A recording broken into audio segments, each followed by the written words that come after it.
Hey, how you doing? Welcome to another video. This one was a comment from YouTube. This guy says that day 4 for him, and he's had many attempts to stop. He said it's been a journey of learning and seeing the same result over and over again.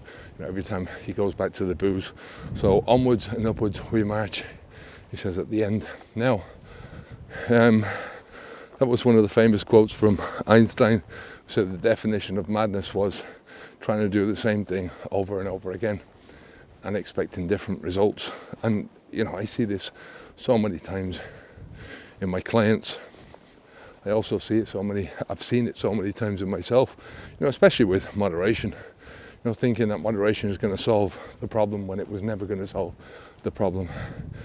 And for me, it was only when I really discovered that it was all down to what I valued, looking at myself and looking at the things that I valued. I think your values can be your most uplifting. They can be the most uplifting thing in your life. They can put you on the path to really achieving great things in your life when they're true.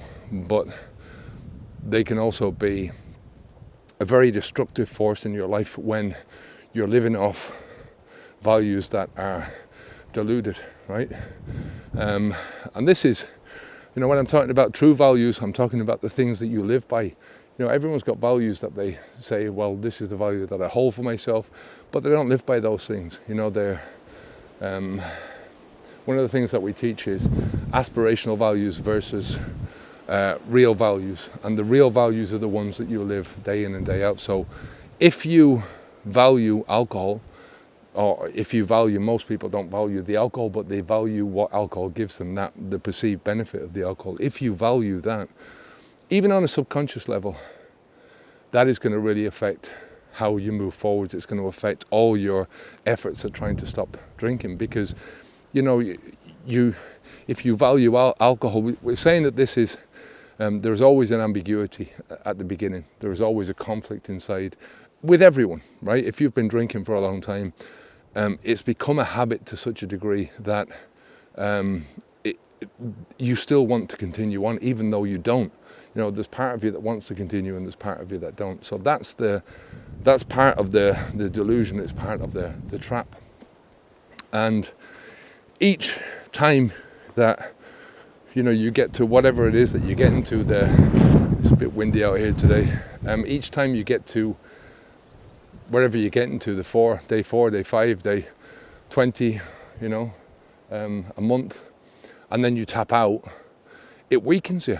It weakens your resolve the next time. It weakens your sense about yourself, your sense that you can do this, your self-efficacy, right? That you have the tools to be able to do this. So, you can't look at this like a failure.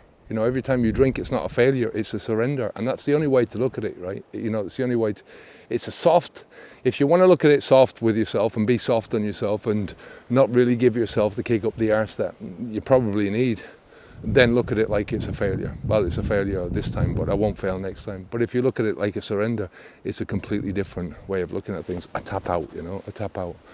So, when you say that you're learning, when you're surrendering to something like this, it's actually it's an anti-learning thing. It's madness defined. It's that doing the same thing over and over again but never learning from it, expecting different results from this.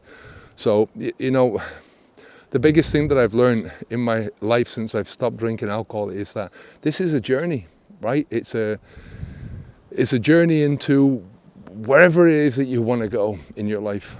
And let's say you're heading out on a vacation and you've got a destination that you want to go. That's what this journey is. It's about mini destinations, mini milestones that you're going to get along the way.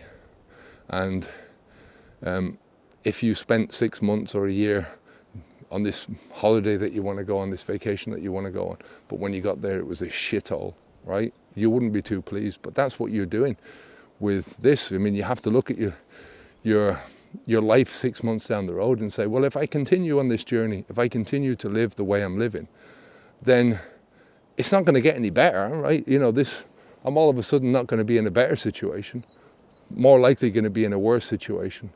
You know, and if you continue this journey and you extrapolate that out into a year, 2 years, you're going to end up, your life is going to be a shithole.